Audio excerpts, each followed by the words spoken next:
नमस्कार। इससे पहले के लेक्चर में हम लोगों ने बात किया था इलेक्ट्रोकेमिकल सेल के बारे में। इलेक्ट्रोकेमिकल सेल खुद से एनर्जी प्रोड्यूस करती है। वो एनर्जी इलेक्ट्रिकल एनर्जी होती है जिसकी मदद से हम कुछ भी करा सकते हैं। मैंने आपको बताया था वो एक बैटरी का सिंपल मॉडल जिसके बारे में हम पढ़ चुके हैं, उससे हम कुछ भी कर सकते हैं। आपको पता है उससे मोबाइल या अपने घड़ियों के बैटरी के बारे में आप सोच सकते हैं, आप इलेक्ट्रिकल व्हीकल के बारे में सोच सकते हैं, कुछ भी कराया जा सकता है अगर आपने एक बार इलेक्ट्रिकल एनर्जी जनरेट कर लिया। यहां पर हम उसी चीज को समझने के लिए इलेक्ट्रोलिटिक सेल के बारे में बात करेंगे। तो इलेक्ट्रोकेमिकल सेल के बारे में बात हो गई है, उससे प्रोड्यूस होने वाली एनर्जी का इस्तेमाल कैसे हम दूसरे प्रोसेस के लिए करा सकते हैं, केमिस्ट्री में उसकी मदद से और क्या क्या हो सकता है, उसके बारे में जानने के लिए अब हम बात करने वाले हैं इलेक्ट्रोलिटिक सेल के बारे में। स्लाइड पर बढ़ेंगे और अगला टॉपिक हमारा यही है जिसमें हम इलेक्ट्रोलिटिक सेल के बारे में डिस्कस करने वाले हैं। इलेक्ट्रोलिटिक सेल और इलेक्ट्रोकेमिकल सेल के बीच के इंटरकनेक्शंस को देखने के लिए एक बार इमेज बनाने की कोशिश करेंगे। सारी चीजें अपने आप समझ में आ जाएंगी। अभी मैंने आपको डिस्कस किया था दो बैटरी, किस तरीके से बैटरी के दो हाफ सेल के बारे में बात किया था और इसमें दो इलेक्ट्रोड्स डिप किए जाते हैं। सारी वही बातें, जिंक की रॉड डिसॉल्व होती है, कॉपर की रॉड पर थिकनेस होती है, सब कुछ आपकी जानकारी में है। उसी से आगे बढ़ते हुए हम अपनी बात को कंटिन्यू करने वाले हैं। और इस दौरान जो एनोड की प्लेट होगी, एनोड की प्लेट पर कौन से चार्ज डेवलप होते हैं? नेगेटिव चार्जेस डेवलप होते हैं। ये बात हमारी जानकारी में है, हम जानते हैं ना। एनोड की प्लेट पर कौन सी चार्ज डेवलप होती है? नेगेटिव चार्जेस डेवलप होते हैं। उस नेगेटिव चार्ज को हम चाहें तो किसी और प्लेट पर ट्रांसफर कर सकते हैं और यही प्रोसेस हमें मदद करेगा इलेक्ट्रोलिसिस की प्रोसेस को आगे बढ़ाने में। आप देखें यहाँ पर जो नेगेटिव चार्जेस डेवलप हो रहे हैं, इस नेगेटिव चार्जेस की मदद से हम और क्या कर सकते हैं, उसी चीज को देखते हुए एक दूसरी सेल यहाँ डेवलप की जाएगी जिसे हम कहते हैं इलेक्ट्रोलिटिक सेल। दूसरे सेल का नाम क्या होगा? इलेक्ट्रोलिटिक सेल, जिसके भीतर दो प्लेट्स पड़ी हुई होंगी। इसमें दो प्लेट्स जो होती हैं वो काफी खास इस रूप में होती हैं कि ये अपने ऊपर खुद से चार्ज डेवलप नहीं कर सकती हैं। यहाँ पर चार्ज डेवलप करने के लिए हमें इलेक्ट्रोकेमिकल सेल पर स्पॉन्टेनियसली जो चार्ज डेवलप हुआ था उसी को पकड़ करके लाते हैं। इलेक्ट्रॉन्स का डिपोजिशन एक जगह कर देते हैं, इलेक्ट्रॉन्स की कमी दूसरी जगह कर देते हैं। इससे क्या होगा, क्या एक बार देखने की कोशिश कीजिए। आप 6th 7th 8th के स्टैंडर्ड से ही इलेक्ट्रोलिटिक सेल के बारे में पढ़ते आए हुए हैं। आप ये भी जानते हैं कि उसमें बैटरी से आप चार्ज डेवलप करा देते हैं। उसी चीज को पहली बार आयनिक लेवल पर, मॉलिक्यूलर लेवल पर, एटॉमिक लेवल पर समझाने के लिए हम यहाँ पर कोशिश कर रहे हैं। एक बात और ध्यान में रखिएगा, एनसीईआरटी ने इलेक्ट्रोकेमिस्ट्री के टॉपिक को बहुत मिक्स कर रखा है। इस वजह से समझने में कई जगहों पर दिक्कत आती है। मैंने इसको एक प्रॉपर सिमेट्रिकल वे में अपनी किताब में लिखने की कोशिश किया है। एनसीईआरटी में चीजें इधर उधर ऐसे वैसे करके दी गई हैं। वो एग्जैक्टली कहना क्या चाहते हैं, उसका एग्जैक्ट एक्सप्लेनेशन क्या होनी चाहिए, वो चीज हमने अपनी किताब में रखने की कोशिश किया है।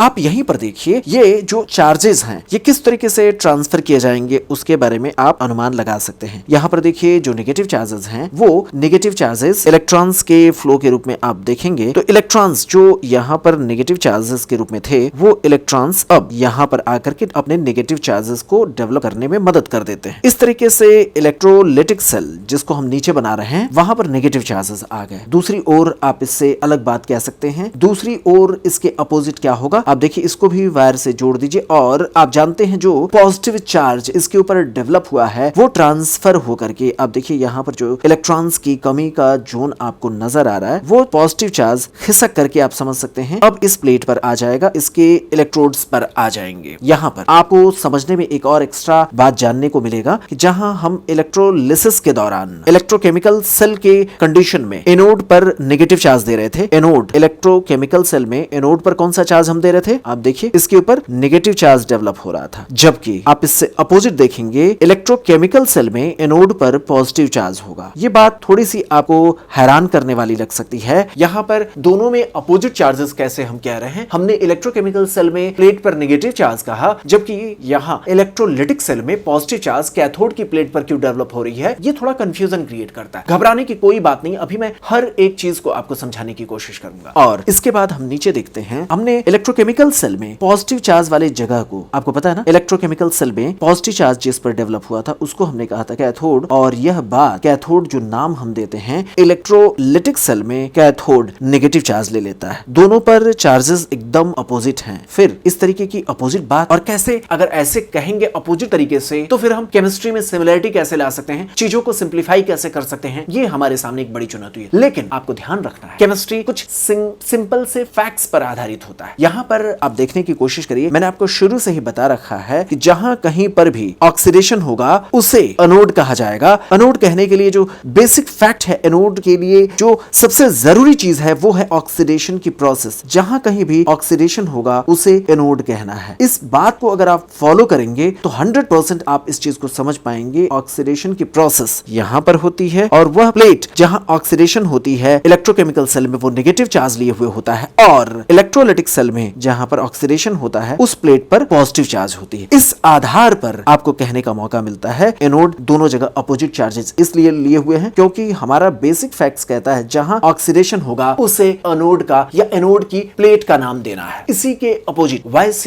वर्सा, आप इससे अपोजिट जो चीज है वो यहां पर कह सकते हैं कैथोड के प्लेट के लिए। कैथोड की प्लेट के लिए हम क्या कहते हैं, हम सिंपल सी बात ये कहते हैं रिडक्शन जहां पर होगा वो प्लेट कैथोड होगी और चार्ज से हमें मतलब नहीं है। इस बात को जब हम फैक्ट्स को जब हम यहां फॉलो करते हैं तो इसी आधार पर ये बात समझ में आ जाती है कि रिडक्शन की प्रोसेस यहां भी हो रही है और रिडक्शन की प्रोसेस यहां भी हो रही है। चार्जेस से हमें मतलब नहीं है, हमें मेन फोकस करना है रिडक्शन जहां होगा उसे हम कैथोड कहेंगे। अब आपको इतनी सारी चीजें समझा देने के बाद आपको यह समझना होगा कि एक्चुअल में इलेक्ट्रोलिसिस की प्रोसेस में हमने बाहर से चार्जेस दे दिया उन इलेक्ट्रोड्स पर जिस पर खुद से चार्ज डेवलप नहीं हो सकता था, उन इलेक्ट्रोड्स पर खुद से चार्ज हमने दे दिया है। आप यहां पर देखिए ऊपर से हमने इलेक्ट्रॉन्स का फ्लो करा करके यहां पर नेगेटिव चार्ज एक प्लेट पर दे दिया। इसी तरीके से ऊपर से जो पॉजिटिव प्लेट पर स्पॉन्टेनियसली पॉजिटिव चार्ज डेवलप हुआ था उसको ला करके नीचे हम लोगों ने डेवलप करने में मदद कर दिया। इससे होगा क्या, इस चीज का फायदा क्या है, आपके दिमाग में यह बात आ रहा होगा तो मैं आपको समझाने की कोशिश करूंगा। अब जो इलेक्ट्रोकेमिकल सेल है उसको सिंप्लीफाई कर दूंगा और ज्यादा से ज्यादा हमारा फोकस होगा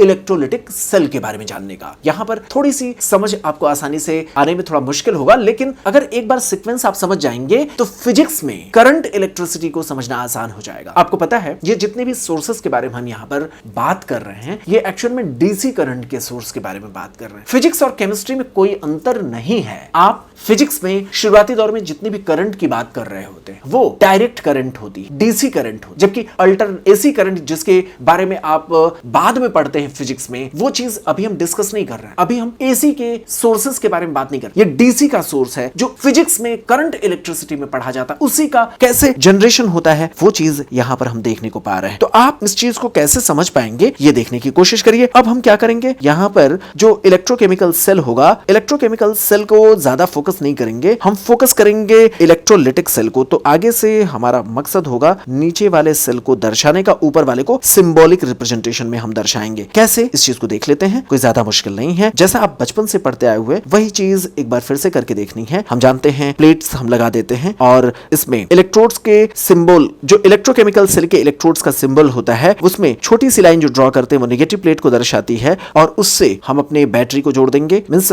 ये बैटरी है, ये बैटरी से हम इलेक्ट्रोलाइटिक सेल को जोड़ देंगे, इलेक्ट्रोलाइटिक सेल के एक प्लेट को जोड़ देंगे, एक इलेक्ट्रोड को जोड़ देंगे। इसी तरीके से जो बड़ी सी लाइन ड्रॉ की जाती है वो पॉजिटिव टर्मिनल के बारे में जानकारी देती है और इससे हम दूसरे इलेक्ट्रोड्स को इलेक्ट्रोलाइटिक सेल के दूसरे इलेक्ट्रोड को जोड़ देंगे। इसके बाद सारी चीजें तो आपको जानकारी में आई गई होंगी। हम कहना क्या चाहते हैं, यहाँ पर एक वेसल लेंगे और इस वेसल के भीतर यहाँ इलेक्ट्रोलाइट्स डाल दी जाएंगी। इलेक्ट्रोलाइट्स आप समझ सकते हैं, यहाँ पर इलेक्ट्रोलाइट्स ऐड कर दिए जाएंगे। इसके भीतर अब इलेक्ट्रोलाइट्स आ गए। सवाल यह है कि इसमें जो शुरू से मैंने आपसे प्रॉमिस किया था कि कोई non spontaneous process electrochemical cell की एनर्जी का इस्तेमाल करके स्पॉन्टेनियस हो जाता है, उस चीज को कैसे समझा जा सकता है, इसे देखने के लिए आप मेरे इस इमेज की एक बार और मदद लीजिए। मैं यहीं पर वेसल बनाने की कोशिश कर रहा हूं। एक सिंबॉलिक वेसल आप कल्पना करिए, इसमें मैंने सॉल्ट NaCl डाल दिया, इसमें मैंने Na+ डाल दिया, Cl- डाल दिया, Na+ डाल दिया, Cl- डाल दिया, सॉल्ट थोड़ी मात्रा में मैंने ऐड कर दिया है। अब मैं इसको काफी देर तक ऐसे ही पड़ा रहने दूं, क्या इसमें कोई अंतर आने वाला है क्या? आप जानते हैं सॉल्ट का ये सिंपल सा सोल्यूशन है जिसमें 1 दिन 2 दिन 3 दिन 4 दिन कितने भी दिन तक आप रखते हैं ये हमेशा NaCl का ही सोल्यूशन बना रहेगा। लेकिन अगर आपने इस तरीके के सोडियम आयन और क्लोराइड आयन को वाटर में डिसॉल्व कर दिया तो क्या होगा, इस चीज को अब हम देखने की कोशिश करेंगे। यहां पर आप समझें, यहां पर Na+ और Cl- को अगर आपने वाटर में डिसॉल्व कर दिया तो क्या होगा, इस चीज को देखने की कोशिश करेंगे हम। यहां आप जानते हैं बाहर से प्लेट्स पर चार्जेस हमने डेवलप कर दिए। इधर की ओर नेगेटिव चार्ज, जैसा कि मैंने आपको बताया था ये नेगेटिव प्लेट है हमारे इलेक्ट्रोकेमिकल सेल की, तो वहां से इलेक्ट्रॉन आकर के इलेक्ट्रोकेमिकल सेल ECC से हम इसको लिख दे रहे हैं, उसका नेगेटिव टर्मिनल है, वो आकर के यहाँ इलेक्ट्रॉन्स दे देगा। दूसरा टर्मिनल पॉजिटिव चार्जेस के एक्युमुलेशन को करा देगा। इलेक्ट्रोकेमिकल सेल के पॉजिटिव टर्मिनल का पॉजिटिव चार्ज यहाँ आकर के इकट्ठा हो जाएगा। आप समझ सकते हैं। अब इसके बाद की कहानी जो हमारे इलेक्ट्रोड्स पर होने वाली है उस पर हम फोकस करेंगे। कैसे, इस चीज को देखते हैं। आपको पता है इसमें जो हमने इलेक्ट्रोलाइट्स डाल रखे हैं, यहां पर अगर वाटर डाला गया है, मैं थोड़ा सा इसको सिंपल इसलिए कर रहा हूं ताकि समझने में आसानी हो जाए। यहां पर इलेक्ट्रोड्स तो हम लोगों ने बना लिया था, कोई घबराने की बात नहीं है। आप जानते हैं इसमें NaCl हमने डाला है। NaCl डालने के बाद क्या क्या चेंजेस होंगे देखते हैं। आपने Na+Cl- ऐड किए हुए हैं। इस Na+Cl- को पानी में डिसॉल्व किया हुआ है। अब यहां पर और क्या होगा, Na+Cl- के अलावा H+ होगा, OH- आयन होंगे और इसकी वजह से यहां पर जो चार्जेस डेवलप किए हैं वो क्या करेंगे, उस चीज को जल्दी जल्दी देख लेते हैं। बाकी उसका एक्सप्लेनेशन हम बाद में बनाने की कोशिश करेंगे। आपको समझ में आ रहा है कि हमारे सामने दो कैटायन है, एक Na+ आयन, दूसरा H+ आयन। यहां पर अब कंपटीशन होगा, अट्रैक्शन होगा जाने के लिए प्लेट्स पर, और आप जानते हैं आगे डिटेल में डिस्कस करेंगे कौन जाकर के डिपॉजिट होने की टेंडेंसी रखता है। लेकिन आप ऐसे समझ लें Na+ मेटेलिक कैरेक्टरिस्टिक्स शो करता है, इसलिए Na+ अपने नेगेटिव प्लेट की ओर अट्रैक्शन को कम रखेगा, क्योंकि मेटल हमेशा कैटायन के रूप में रहना चाहते हैं। इस वजह से सोडियम आयन, आप समझ लीजिए सोडियम आयन क्या रहेगा, सोल्यूशन में ही बना रहना चाहेगा, जबकि H+ आयन की टेंडेंसी होगी, क्योंकि ये यहां कंपटीशन होगा। आप समझ सकते हैं कि इसमें जो लेस मेटेलिक कैरेक्टरिस्टिक्स शो करने वाला होगा वो नेगेटिव प्लेट के लिए अट्रैक्शन शो करेगा और इस वजह से H+ जाएगा। चूंकि ये मेटल है इसलिए यह कैटायन में ही बने रहना चाहेगा। आप जानते हैं ना, कैटायन में बने रहने की टेंडेंसी हायर मेटेलिक कैरेक्टरिस्टिक्स को शो करने वाले आयंस के पास बनी रहेगी, तो वो कैटायन में ही बना रहना चाहेगा। H+ जाकर के यहां डिपॉजिट हो गया। डिपॉजिट जब होगा मींस इलेक्ट्रोड्स पर जाकर के वहां जब पहुंचेगा तो H इसके नेगेटिव चार्जेस को एक्सेप्ट करके क्या बनेगा, H न्यूट्रल होगा। फिर ऐसे ही दो H मिलेंगे, H2 गैस बन जाएगा और ये H2 गैस रिलीज हो जाएगा। आप समझ सकते हैं एक घटना हुई, H आयन धीरे धीरे सोल्यूशन से कम होने लगेंगे। इसके अपोजिट दूसरी घटना आप देखें, जो NaCl के नेगेटिव आयन है उनके बारे में देखें, तो यहां भी कंपटीशन होगा दो नेगेटिव आयंस के बीच में। क्या होगा उस चीज को बनाने की कोशिश करते हैं। कंपटीशन देखने को मिलेगा Cl- और OH- आयन के बीच में। ध्यान से समझ लें, कौन जाएगा, कैसे जाएगा, वो कंडीशन हम बाद में डिटेल में डिस्कस कर लेंगे। लेकिन अभी सिर्फ इतना समझें, यहां पर Cl- आयन की टेंडेंसी होगी पॉजिटिव प्लेट पर जाकर के डिपॉजिट होने की। तो ये Cl- आयन पॉजिटिव इलेक्ट्रोड पर जाएगा और Cl न्यूट्रल बन जाएगा। न्यूट्रल बन जाएगा, इस पॉजिटिव चार्ज को अपना इलेक्ट्रॉन दे करके न्यूट्रल हो जाएगा। फिर ऐसे ही दो Cl एटम जुड़ जाएंगे, Cl2 गैस के रूप में वो रिलीज हो जाएंगे। आप समझ सकते हैं Cl2 गैस यहां पर रिलीज हो जाएगा। अल्टीमेटली हुआ क्या, अल्टीमेटली होता क्या है यहां पर, अल्टीमेटली होगा ये कि यहां पर Cl2 गैस रिलीज होगी, H2 गैस रिलीज होगा। धीरे धीरे करके इस सोल्यूशन में जो फाइनल बचेगा वो Na+ आयन और OH- आयन बचेंगे। जो बीच के ये जो आयंस हैं ये जाकर के इलेक्ट्रोड्स पर डिपॉजिट होते रहेंगे और अल्टीमेटली ये सोल्यूशन से गायब हो जाएंगे। आप समझ रहे हैं ना, ये डिपॉजिट होने के लिए चले गए तो अल्टीमेटली सोल्यूशन में बचा क्या, Na+ आयन और OH- आयन। इस सोल्यूशन का शुरुआती नेचर क्या था, इस सोल्यूशन का स्टार्टिंग में नेचर NaCl का एक्वस सोल्यूशन के रूप में था, और जब आपने इसको इलेक्ट्रोकेमिकल सेल के साथ जोड़ दिया तो हुआ क्या, यहां पर इलेक्ट्रोलिसिस की प्रोसेस हुई। शुरुआती दौर में आपने क्या देखा था, याद करिए जो मैंने शुरू में आपको बोला, यह एक्चुअल में सोल्यूशन था, NaCl का एक्वस सोल्यूशन था। धीरे धीरे इस सोल्यूशन का नेचर बदलता चला गया और ये सोल्यूशन किसके रूप में देखा जाने लगेगा, अल्टीमेटली जब इसमें इलेक्ट्रोलिसिस की प्रोसेस होगी तो ये NaOH का सोल्यूशन बन जाता है। इतना बड़ा चेंजेस एक NaCl का सोल्यूशन NaOH में बदल गया, यह अपने आप में नहीं हो सका है। इस काम को कराने के लिए हमें चार्जेस जो इलेक्ट्रोकेमिकल सेल की मदद से यहाँ पर डेवलप हुआ है उसने मदद किया इस पूरे रिएक्शन, उस पूरे प्रोसेस को होने में। और इलेक्ट्रोलिसिस की यह प्रोसेस NaCl के सोल्यूशन को थोड़ी देर बाद NaOH के सोल्यूशन में बदल देती है। यह प्रोसेस कैसे हुआ, क्या यह खुद में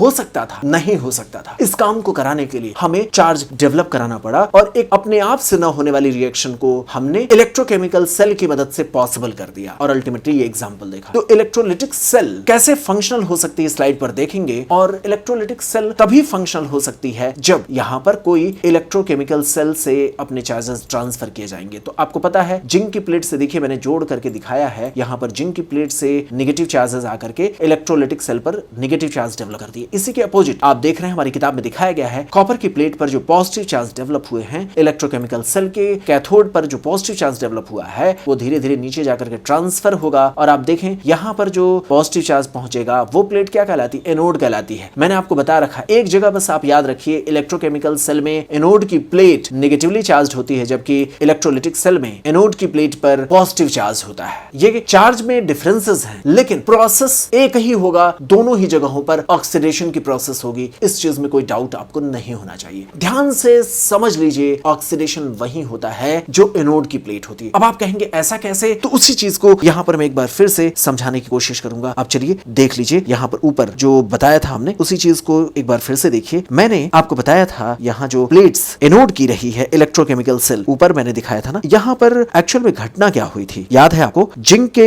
एग्जांपल से याद करने की कोशिश करिए। जिंक जो सॉलिड फॉर्म में था वो एक्वस सोल्यूशन में जाता है, याद है आपको? वो एक्वस सोल्यूशन में अपने आयंस के रूप में जाता है, 2+ आयन के रूप में वो सोल्यूशन में पहुंचता है। ये आपको जानकारी में है, Zn2+ आयंस ये अपने एक्वस सोल्यूशन में गया, 2+ चार्जेस यहाँ पर प्लस 2 इलेक्ट्रॉन्स को ये रिलीज कर देता है। ये बात आपको पता है, ये बात हमने पढ़ा था। और ये ऑक्सीडेशन की प्रोसेस है जो एनोड के प्लेट पर हो रही थी, इस बारे में आपको जानकारी है। ऑक्सीडेशन है, इलेक्ट्रॉन रिलीज किया गया है, आप जानते हैं ना। सेम यही प्रोसेस जो ऑक्सीडेशन के दौरान इलेक्ट्रॉन को रिलीज किए जाने की प्रोसेस होती है, वही प्रोसेस आप इलेक्ट्रोलिसिस के प्रोसेस में इलेक्ट्रोलाइट्स के नेगेटिव चार्जेस ऑक्सीडाइज होते हैं कहां पर, उस चीज को देखिए, नीचे की ओर चल करके देखिए। जैसे एनोड पर हमने कहा ऑक्सीडेशन ही होता है, इलेक्ट्रोकेमिकल सेल में आपने देखा इस तरीके के रिएक्शन, आप वैसा ही ऑक्सीडेशन का रिएक्शन इस एनोड पर देखेंगे। और यहां पर अभी हमने एग्जांपल लिया था क्लोराइड आयन का। आपको क्या बताया मैंने? यहां पर मैंने आपको बताया था ना, क्लोराइड आयन जाते हैं और वो क्लोराइड आयन क्या करते हैं? अपने इलेक्ट्रॉन्स को रिलीज करके पहले खुद को न्यूट्रल एटम में बदलेंगे, अपने इलेक्ट्रॉन्स को रिलीज करते हैं। ऐसे ही क्लोराइड के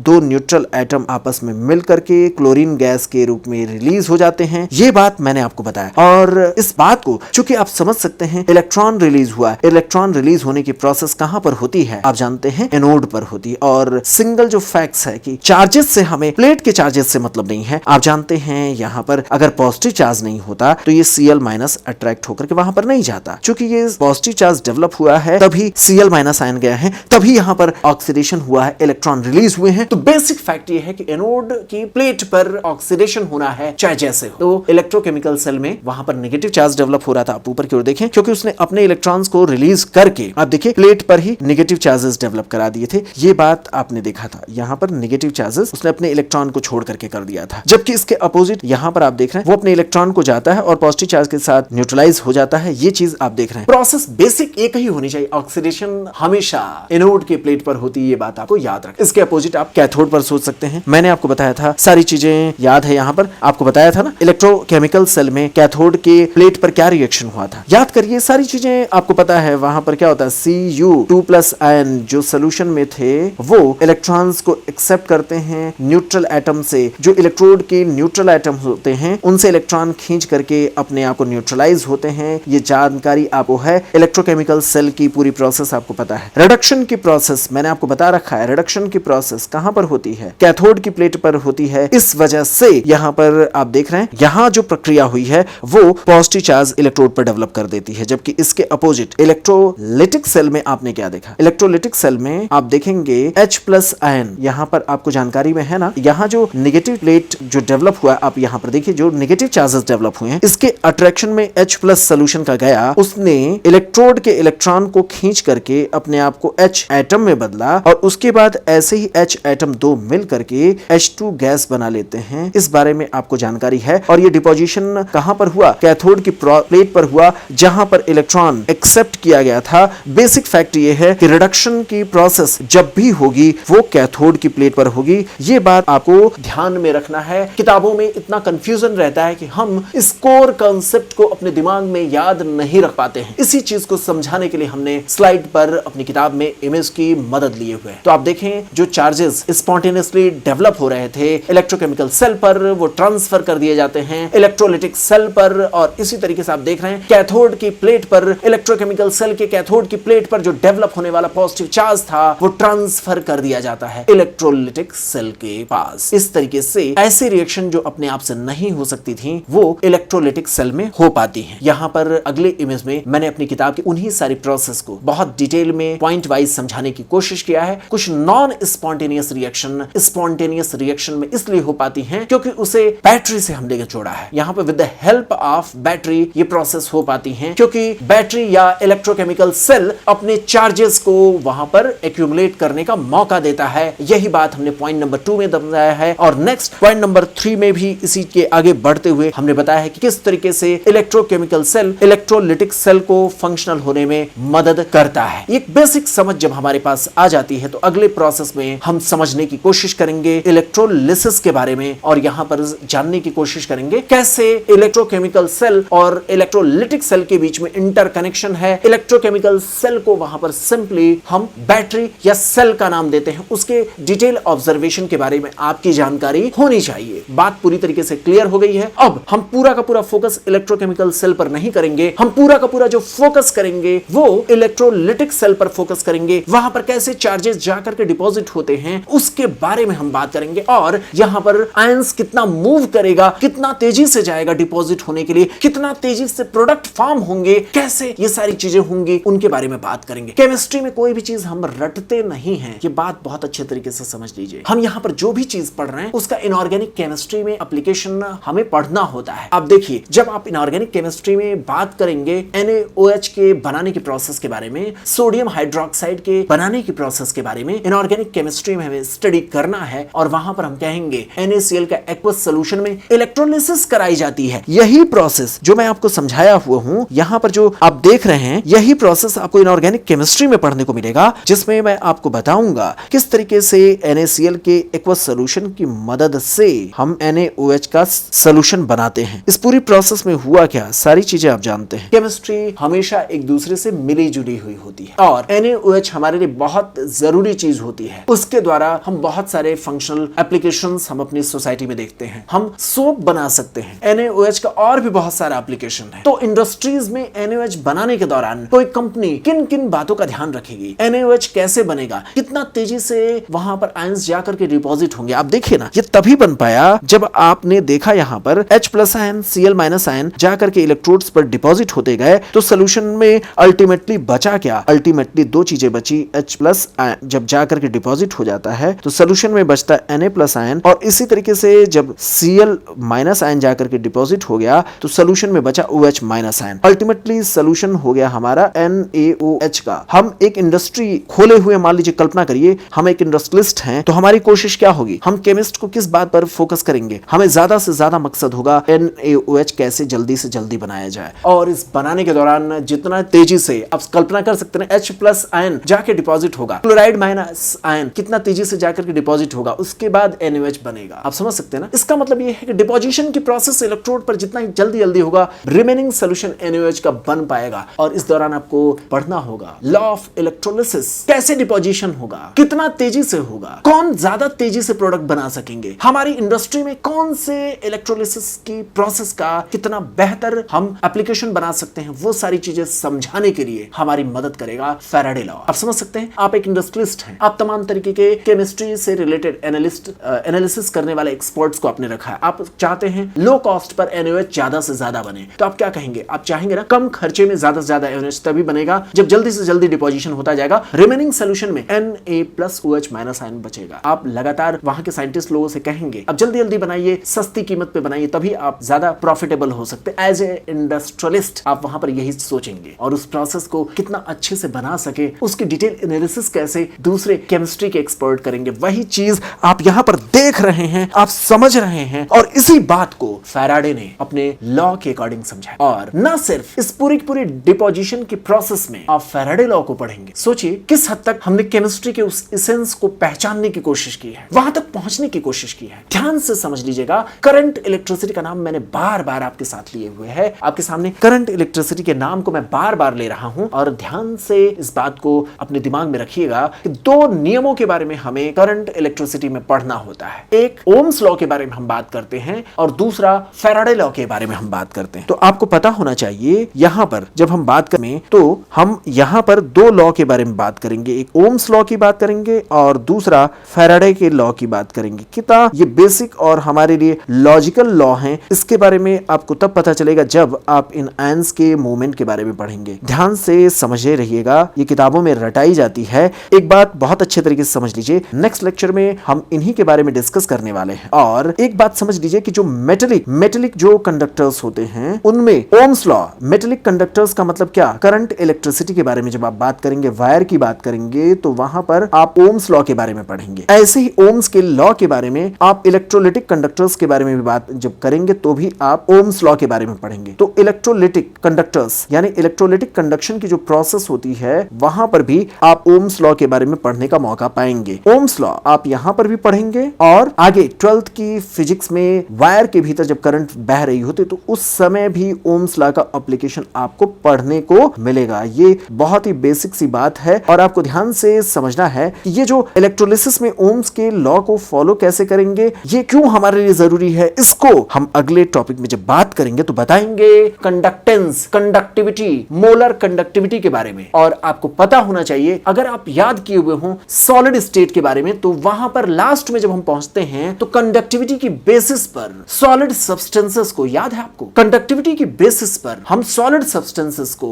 कंडक्टर, सेमीकंडक्टर और इंसुलेटर्स में डिवाइड करते हैं। ऐसे ही यहां पर भी हम कंडक्टिविटी की बात करेंगे, इलेक्ट्रोलाइटिक सॉल्यूशन के कंडक्टिविटी की बात करेंगे, कितना तेजी से इलेक्ट्रोलाइट्स आगे भागेंगे, वो इलेक्ट्रोलाइट्स कितनी तेजी से फ्लो करेंगे, उसके बारे में हम यहां पर बात करेंगे। और इस टॉपिक में भी हम कंडक्टिविटी की बात करेंगे, वही कंडक्टिविटी जो हम करंट इलेक्ट्रिसिटी फिजिक्स में पढ़ते हैं, वही कंडक्टिविटी जो हम सॉलिड स्टेट के लास्ट में बात किए थे, उसमें एनसीईआरटी और हमारी किताब में भी दिया हुआ है। कंडक्टिविटी की बेसिस पर सॉलिड सब्सटेंसेस को हम 3 पार्ट्स में डिवाइड करते हैं। कौन कौन से? कंडक्टर्स, सेमीकंडक्टर्स और इंसुलेटर्स के बारे में। यहां पर जब कंडक्टिविटी की हम बात करेंगे तो समझने की कोशिश करेंगे कितना तेजी से आयनिक फ्लो हो सकता है जिससे हम प्रोडक्ट्स तेजी से पा सके, उस आधार पर हम बात करेंगे। और वो जो कंडक्टिविटी का कॉन्सेप्ट है ना, वो एक्चुअल में चाहे इलेक्ट्रोलाइटिक सॉल्यूशन हो, चाहे सॉलिड सब्सटेंस से होकर के करंट के पास करने की बात हो, यानी जो मेटेलिक कंडक्टर हो, चाहे इलेक्ट्रोलाइटिक कंडक्टर हो, दोनों ही जगहों पर जब आप कंडक्टिविटी की बात करेंगे तो उस समय ओम्स लॉ की मदद से ही यह बात साबित हो पाती है, समझ में आ पाती है। तो जो ओम्स लॉ में आप मेटेलिक कंडक्टर्स या इलेक्ट्रोलाइटिक कंडक्टर्स की बात करते हैं और दोनों ही जगहों पर हमें जो कंडक्टिविटी के बारे में पता चलता है वो तभी पता चल पाएगा जब हम ओम्स लॉ को फॉलो करेंगे और उसी की मदद से कंडक्टिविटी के बारे में पता चल पाएगा। तो ये कंडक्टिविटी का कॉन्सेप्ट इतना महत्वपूर्ण है जिसकी मदद से हम फिजिक्स में भी बात करते हैं, केमिस्ट्री में भी बात करते हैं, सॉलिड स्टेट में भी बात करते हैं, इलेक्ट्रोकेमिस्ट्री में भी बात करते हैं और इलेक्ट्रोलाइटिक सॉल्यूशन के लिए भी और मेटेलिक कंडक्टर्स के लिए भी इसका बड़ा ही इंपॉर्टेंस हो जाता है। इसके बाद हम एक और लॉ के बारे में पढ़ते हैं जो एक्सक्लूसिवली इलेक्ट्रोलाइटिक सॉल्यूशन पर ही फॉलो होती है। वो लॉ है फैराडे लॉ। फैराडे लॉ सिर्फ और सिर्फ इलेक्ट्रोलाइट्स के डिपोजिशन की घटना के बारे में बताता है, इसका मेटेलिक कंडक्टर्स से कोई लेना देना नहीं होता है। इस तरीके से हम अपने दिमाग में एक बात याद रख सकते हैं, फैराडे लॉ सिर्फ और सिर्फ इलेक्ट्रोलाइटिक सॉल्यूशन पर अप्लाई होता है और इसके 2 लॉ हैं। क्या उसने बताया था, कैसे डिपोजिशन होगा, कितना डिपोजिशन होगा, उस बात को जस्टिफाई करने के फैराडे ने अपना नियम बताया था। वो सारी चीजें हम अगले लेक्चर में डिस्कस करेंगे। इलेक्ट्रोलिसिस की बेसिक फेनोमेनन को हम डिटेल में समझने की कोशिश करेंगे अगले लेक्चर में।